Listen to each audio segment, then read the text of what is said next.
बोलिए भारत माता की। भारत माता की। भारत माता की। महाराजा सूरजमल। महाराजा सूरजमल। महाराजा सूरजमल। आज के इस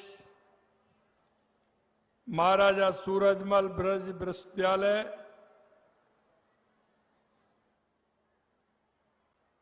के सूरजमल जी के जन्म जयंती पर प्रतिमा अनावरण कार्यक्रम में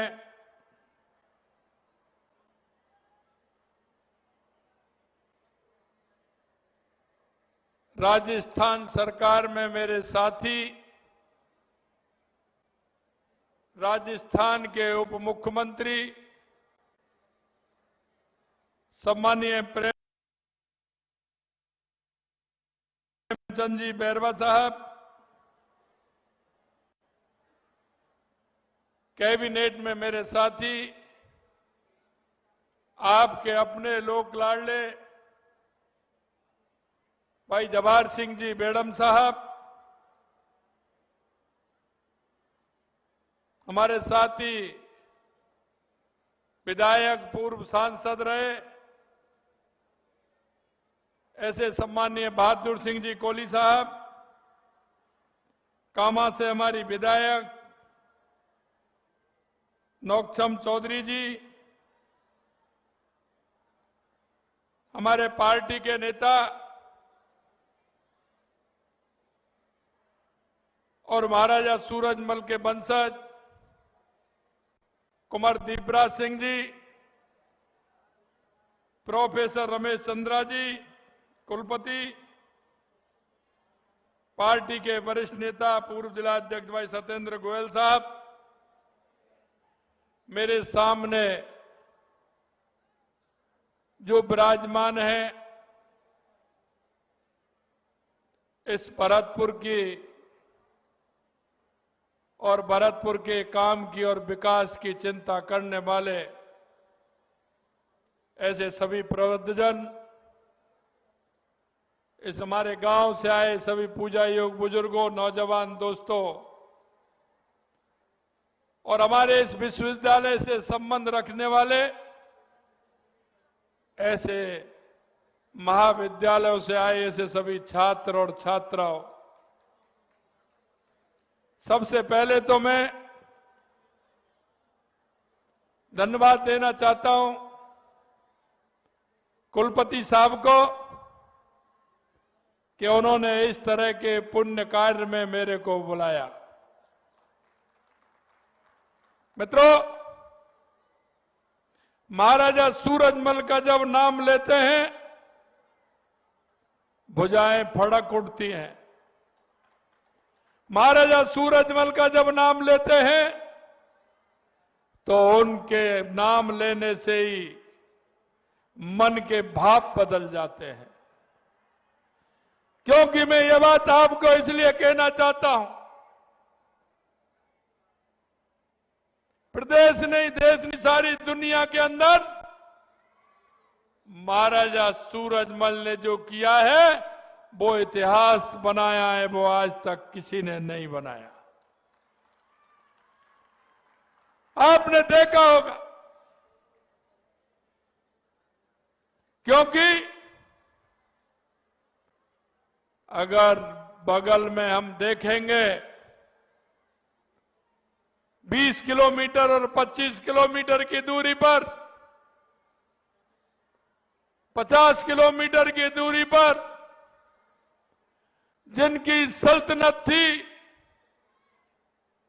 वो पूरे उत्तर भारत में आतंक मचा रहे थे, राजाओं से भिड़ रहे थे, लड़ रहे थे। लेकिन मैं कहना चाहता हूं ये महाराजा सूरजमल की धरती है, इस पर कभी उन्होंने आंख उठा करके नहीं देखा। ये आप समझते होंगे कि महाराजा सूरजमल का वो लोहा मानते थे और उनकी रियासत की जनता उनका वो सम्मान करती थी और सम्मान करती थी तो वो सम्मान महाराजा सूरजमल का इतना था कि उनको कोई लालच नहीं था, उनको कोई भ्रम नहीं था।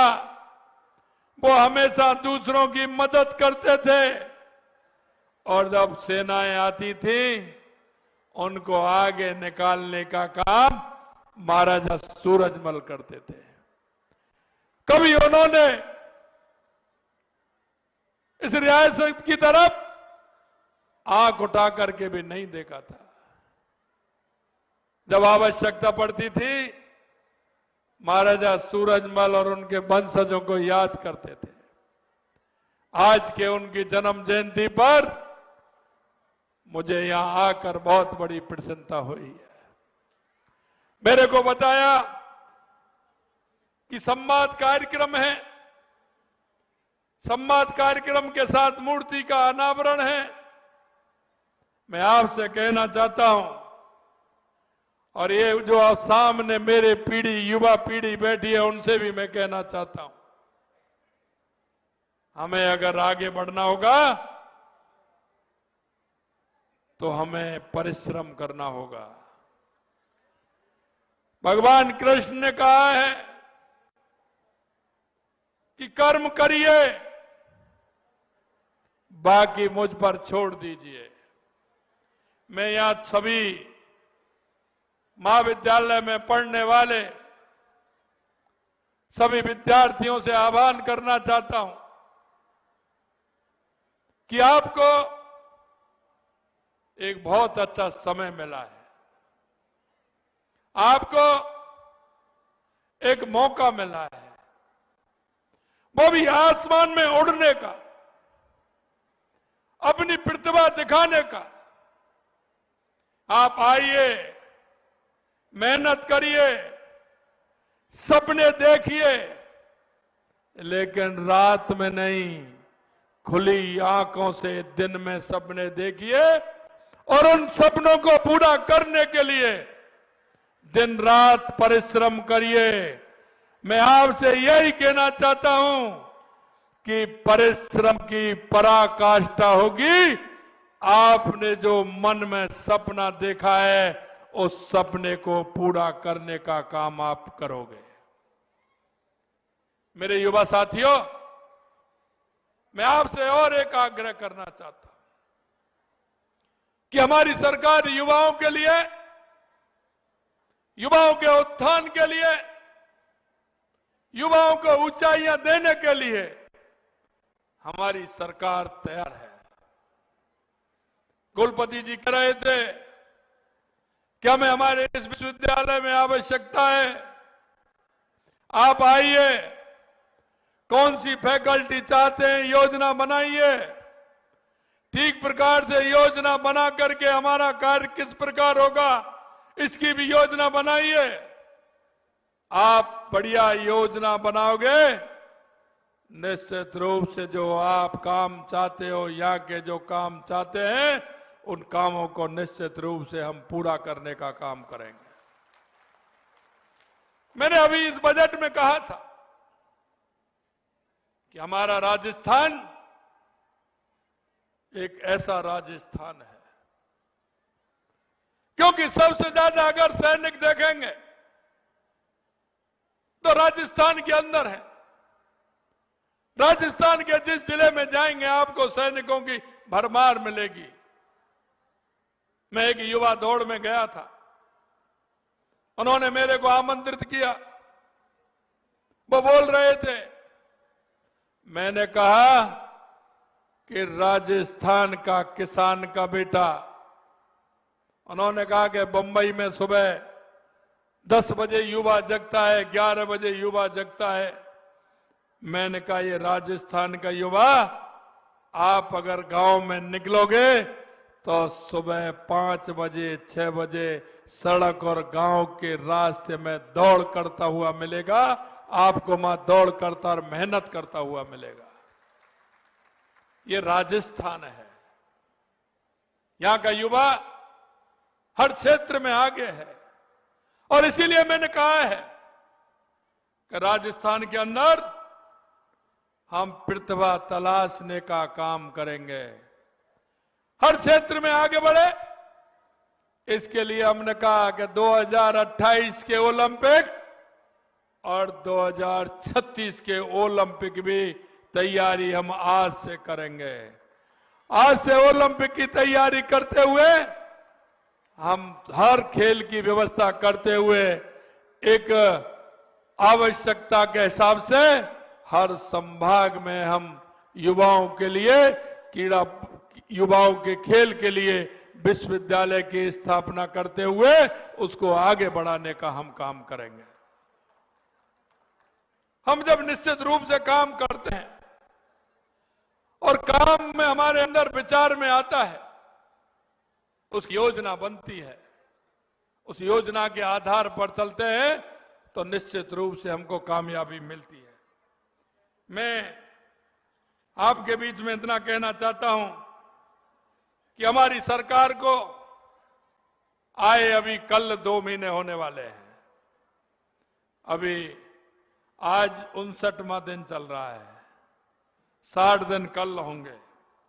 मैं आपसे कहना चाहता हूं 2014 के बाद देश के यशस्वी प्रधानमंत्री नरेंद्र मोदी जी ने इस देश को बदलने का काम किया है।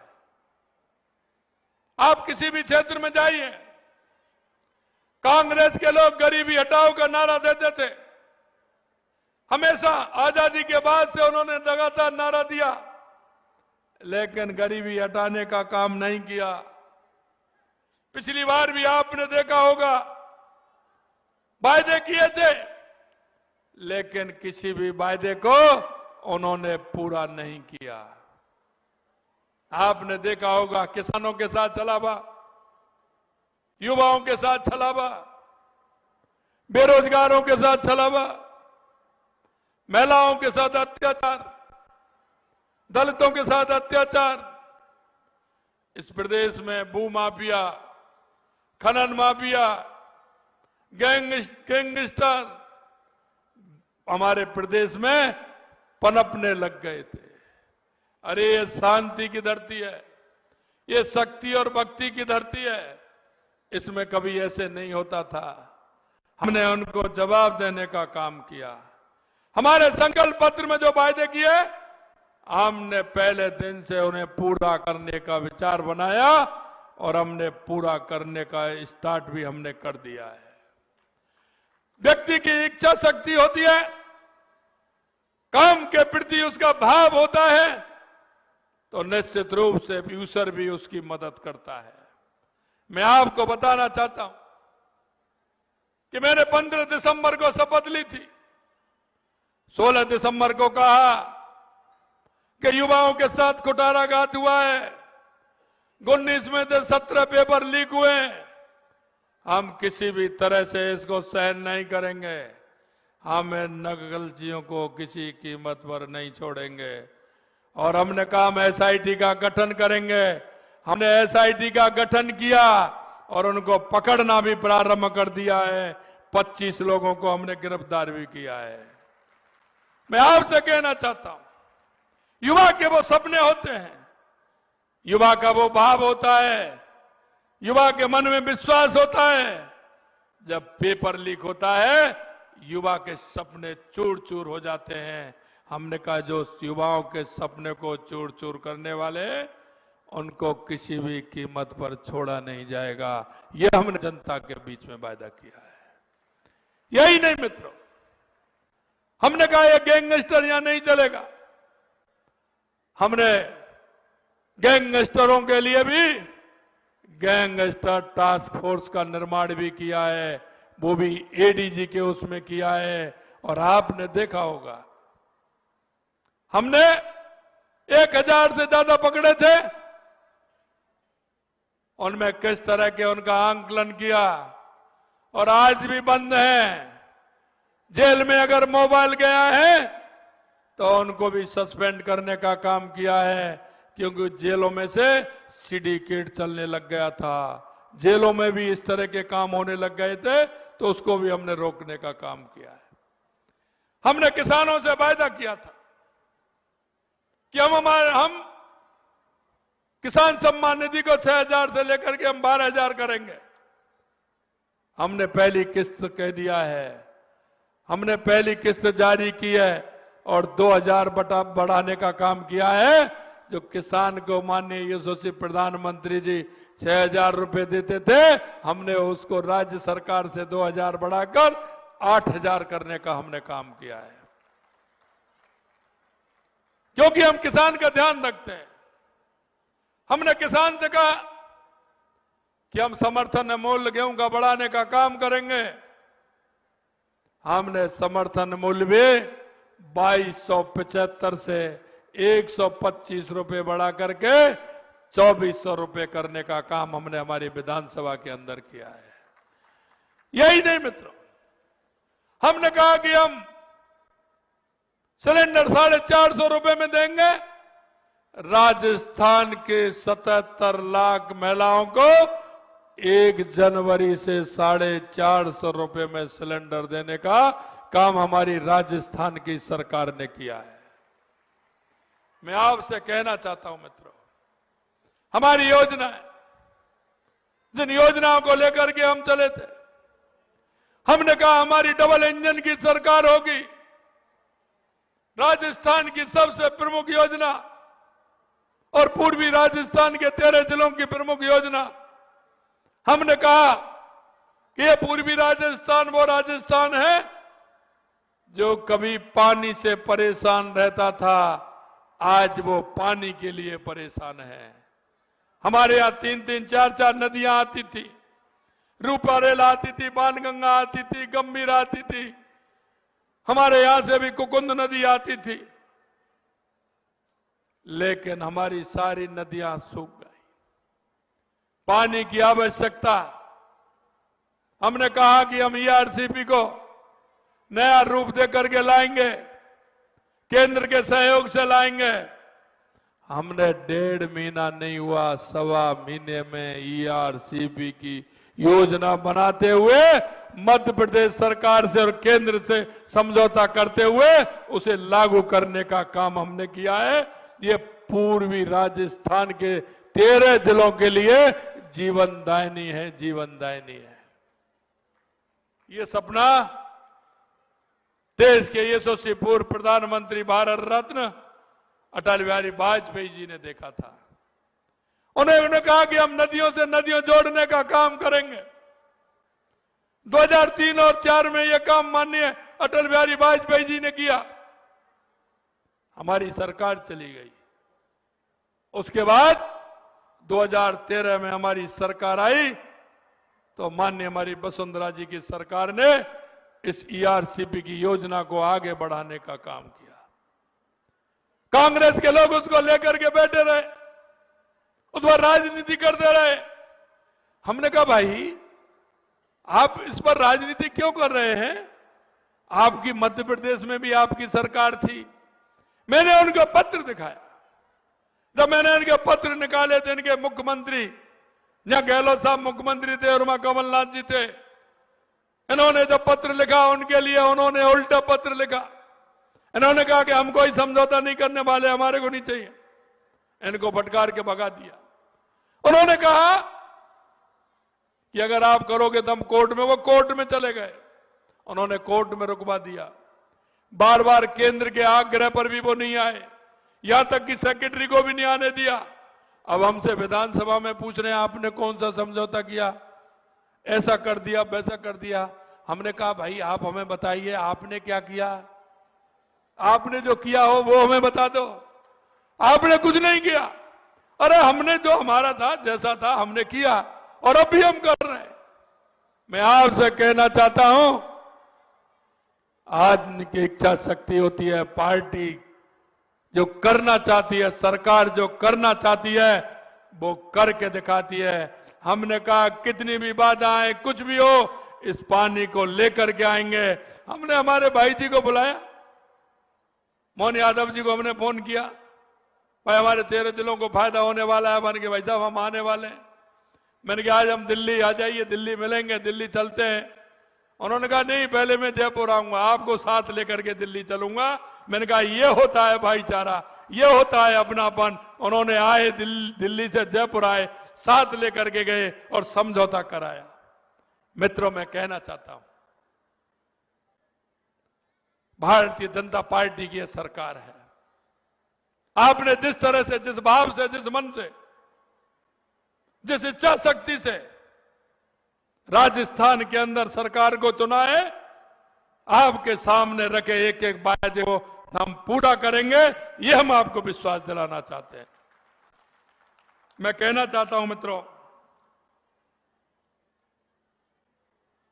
कि आज देश के अंदर आप जो बदलाव देख रहे हैं, हमारे सांस्कृतिक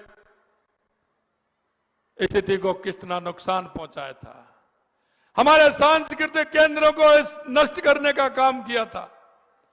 हजारों सालों की गुलामी ने हमारे देश की स्थिति क्या कर दी थी।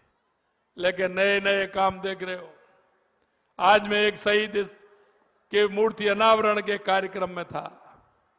मैंने देखा, उनसे कहा 2014 से पहले सेना ही नहीं, शहर में आते थे, आतंकी आते थे, कहीं स्टेशन पर बम फोड़ते थे, तो कहीं बस स्टैंड पर फोड़ते थे, कहीं भीड़ वाले इलाके में फोड़ते थे। लेकिन आज कोई हिम्मत करता है क्या? आज कोई हिम्मत करता है क्या? उन्होंने हिम्मत की तो उनको जवाब मिला। एक एक बार नहीं, दो दो बार, तीन तीन बार जवाब देने का काम किया। यह होती है मजबूत सरकार। इसे कहते हैं मजबूत सरकार। माननीय यशस्वी प्रधानमंत्री नरेंद्र मोदी जी के नेतृत्व में यह सरकार चल रही है। मैं आपसे कहना चाहता हूं, आने वाले समय में केंद्र में बहुत बड़े बहुमत के साथ भारतीय जनता पार्टी की सरकार बनेगी। तीसरी बार सरकार बनेगी नरेंद्र मोदी जी के नेतृत्व में। और अब की बार 400 पार, अब की बार 400 पार यह स्थिति होगी।